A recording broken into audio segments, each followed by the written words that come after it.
welcome back. I am so excited to make another video. So in today's video, we're going to be talking about how to attract a good man part 2. And if you have not seen part 1, I highly suggest to go see that first. I will have the link down below in the description box.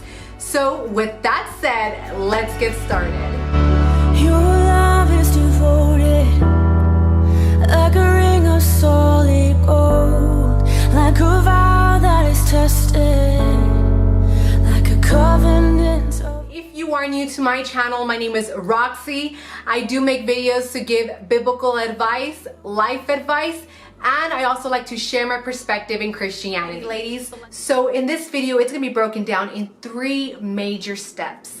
And step number 1 is extremely important. I don't know how I overlooked it. I am extremely sorry. This actually should have been in part 1 on how to attract a good man, but what can you do? So before anything else, ladies, we gotta make sure that we have this down. And step number 1 is actually making an inner self-reflection. And that means anything that we are carrying within baggage that is affecting us emotionally and mentally. Some of us ladies, we go out in the dating scene, we are putting ourselves available in the market, but mentally and emotionally, we're not all there.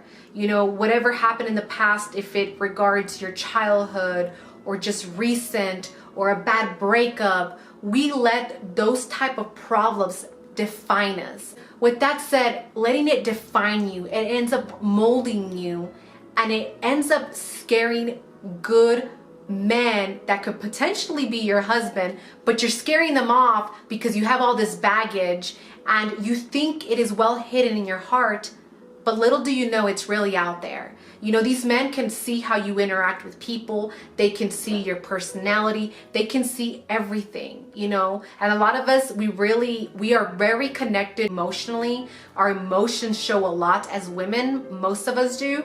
So make sure that we are not carrying old baggage into a new relationship. When we're out in the dating scene, that needs to be out the door. Now, if you're not a Christian, I highly suggest to go seek help.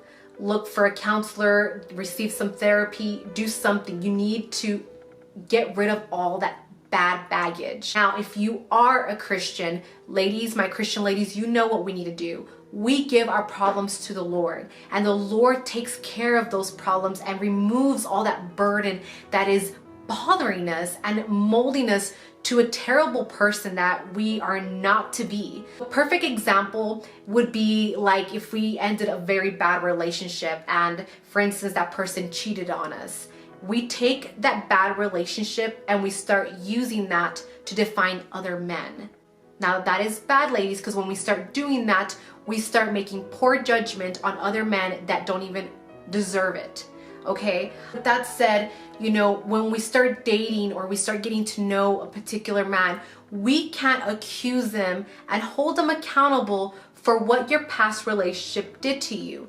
That is one person, he is another person. We can't mix them and say that they're all the same. And that is a problem when we carry old baggage and take it to a relationship. So we need to make sure that we are very fully aware of that, ladies.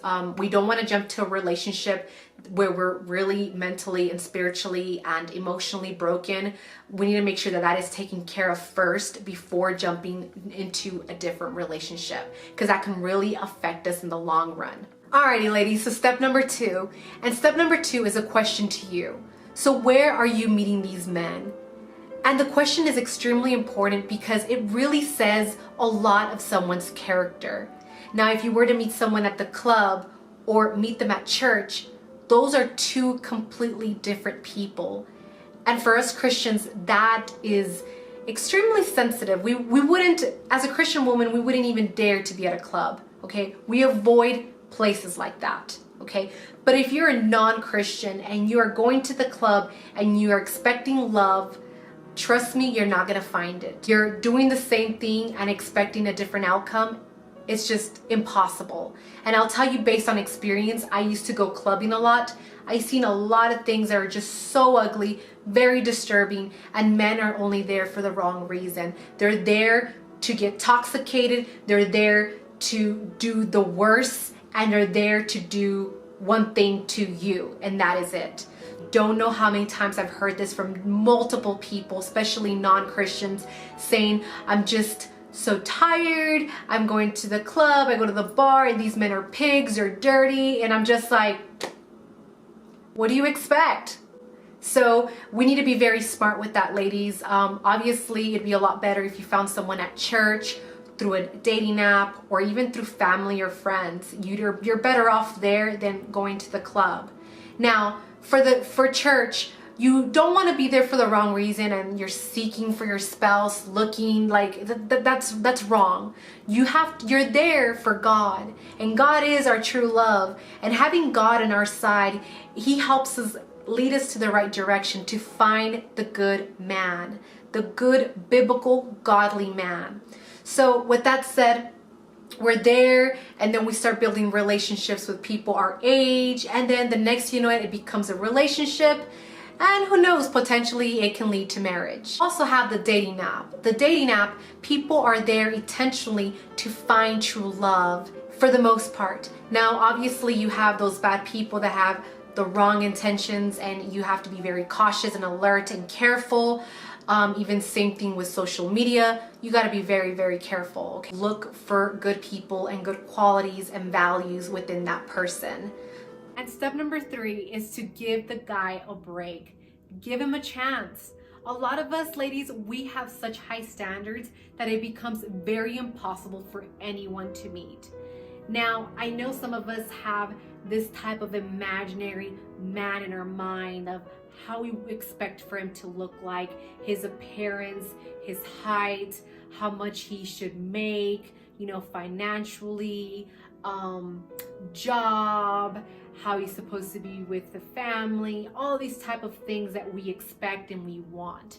And some of it is pretty good, ladies. It's good. It's good to have, you know, an idea and have this dream that you want in a man. That is awesome. But for us to only expect that and only that becomes an issue, because that's going to end up leading you to singleness for quite some time and probably for the rest of your life. So we need to be very open-minded with good quality. That man has respect for ladies. That man does not use foul language around ladies. That man has the best interest for you. That man cares for others. Now, for my Christian ladies, I know that for a lot of us want to seek for a godly man, a man that is linked with the Lord, and that is perfect. God uses every man differently. We all have different gifts. And just because a man that you are dating or you want to invest that time and date him doesn't have the qualities that you are looking for in a spirituality, doesn't mean he's not good enough for you. As long as the man loves the Lord and is being used by the Lord, I think that's what really, really matters at the end of the day. All I know is that when it comes to finding a good man is that you need to give it to the Lord first, pray about it, and don't overlook those good qualities. Alrighty ladies, so that is it for this video. I really hope you guys enjoyed it. If you did, like it down below, subscribe if you have not subscribed, and as well comment down below what are your thoughts on dating, what do you think of the video. Please interact with me. I would love to hear your thoughts. And for the men out there, if you like this type of video and you want me to make a video on how to attract a good woman, like it so I can know that you want me to make that video. So that is it for this video, guys. I really truly apologize for not making the video you guys were expecting. Hopefully that will be made next week. I am really hoping. So I really do apologize for that.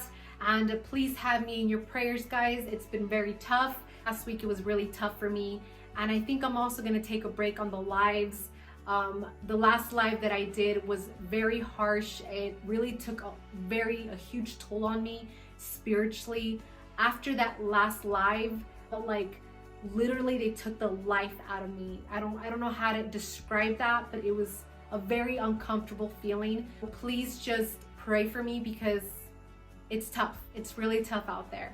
So, love you guys. I will talk to you guys soon, and love you, and God bless.